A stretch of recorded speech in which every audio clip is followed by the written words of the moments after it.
Matt Gaetz is out of the running to be the next attorney general in the Trump administration. He took himself out at just after noon, Thursday, the 21st, via tweet, essentially saying, and I'm not going to read the whole thing because you can find it easily, essentially saying, I've become a distraction and it's really important that the Trump agenda march forward and I'm taking myself out. Now, let's go through both the stated reason, the reason most people will assume he got out, and then the real reason I think he got out. All right, so stated reason, that's the easy one, right? Let me find the actual Gaetz tweet so we can, all right, here's what he said.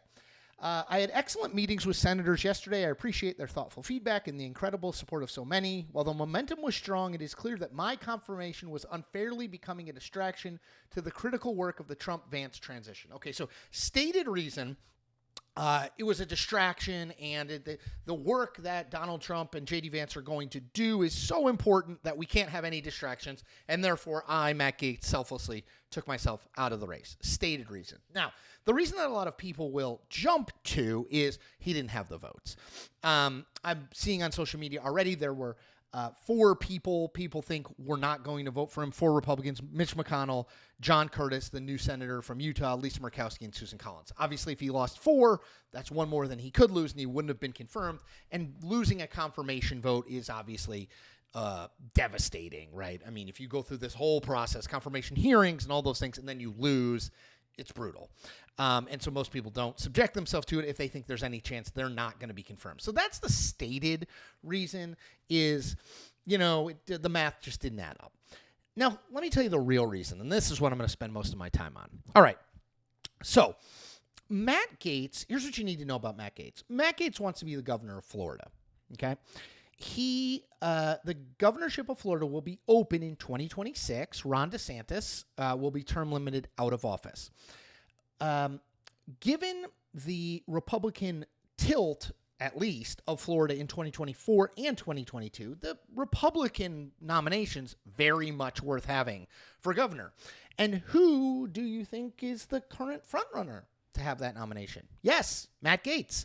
I'll note, by the way, that in case you didn't know this, Matt Gaetz' father is a guy named Don Gaetz, who spent a long time as the state Senate majority leader, one of the most powerful people in the state legislature, in the state, in Florida. Don Gaetz retired. They have term limits in Florida. He retired. He came back and just won a state Senate seat in 2024. So Matt Gaetz has connections to the state, and I think would be, he's well-known, could raise a bunch of money. He's obviously very MAGA. He would probably start off as the front runner in the Florida governor's race. Now, why do I tell you all of that? Because think about it from Gaetz's perspective. Okay, what's the one thing out there that could at least potentially derail your chances of getting the thing you want, which is to be governor of Florida? Yes, I can hear you screaming. The House Ethics Committee report. The Ethics Committee, as we know for the last several years, has been looking into allegations that Gaetz had sex with an underage girl and used illegal drugs, among other charges. Now, everything that we've heard is that the report is either done or mostly done, and that it is damning of Gaetz, that it makes clear that he appears to have done these things. Now, there's a giant fight, right, in Congress over whether or not to release the report. So what does Matt Gaetz do? He resigns. Now, he doesn't have to resign from the Congress, but he resigns. Why does he resign, you ask? He resigns ostensibly to run for attorney general full time, but you don't need, no one else who Trump has picked for a cabinet spot has resigned their current position in elected office. Marco Rubio is still a senator from Florida, even though he's the Secretary of State nominee, okay? So why does Gaetz do it? Simple. Because when he's not a House member anymore, the House Ethics Committee does not technically have jurisdiction over him. He's just a private citizen. So why would they release an ethics committee report about him? Because it's not their concern anymore, right? It's like somebody, you're doing something in a company and about an employee, and the employee quits. Well, okay, he's not an employee of our company anymore. We don't need to worry about it. But with Gaetz as the attorney general nominee, even though he's a former member of Congress, there is obviously was and was going to continue to be significant pressure on him to for that report to come out in some way, shape, or form, whether it was leaked, whether it was given to Republicans on the Judiciary Committee in the Senate, whether it was released publicly. There was going to be increasing pressure. And so I think what the calculation that Matt Gaetz did was this. The longer he stayed in the confirmation battle, the longer he tried to be Attorney General, which, to be clear, I'm sure he would have loved to do if the Ethics Committee report never came out. The longer he stayed in it, the more likelihood that the committee report would come out in some way, shape, or form.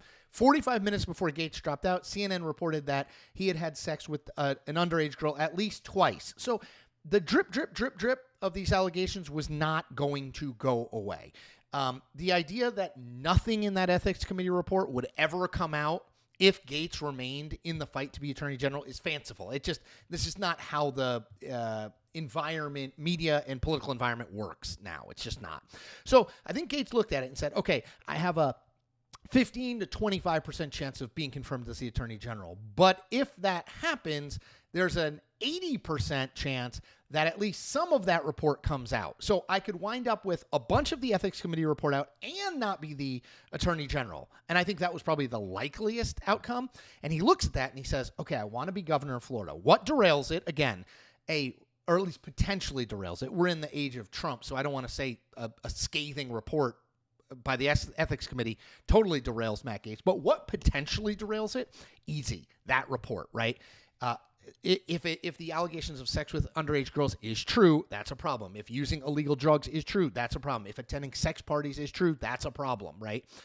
And so he says to himself, the chances of me getting this AG job are not sufficiently high enough to weather the risk of this report coming out and not just screwing me on the Attorney General job, but screwing me in the Florida governor's race. And so that, I think, is why Matt Gaetz says, I'm not running again, or I'm not going to stay in this, that it is not ultimately worth it for Matt Gaetz, because the fundamental thing he has to stop from happening is keeping that House Ethics Committee report from coming out. And now he's neither a member of Congress nor the Attorney General nominee. So the fervor and the urgency to release that report, which was always a questionable thing whether it would be released through official channels, the interest in it and the fervor to release it goes significantly down, because now he's just private citizen Matt Gaetz. And unless you really hate Matt Gaetz or you really want to know what's in that report,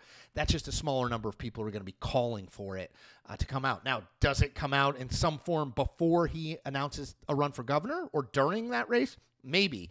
That's a problem for another day for Matt Gaetz, in my mind. So that's why I think the real reason he got out, political calculation, political math.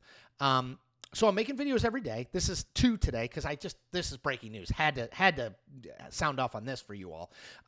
You can do 4 things to help me out. You can subscribe to this channel. You can like this video. You can comment on this video, and you can tell 10 friends about this video. Don't forget, tomorrow, 1 p.m. Eastern Time, live stream where I'll take all your questions, including about Matt Gaetz. All right, take care, everyone.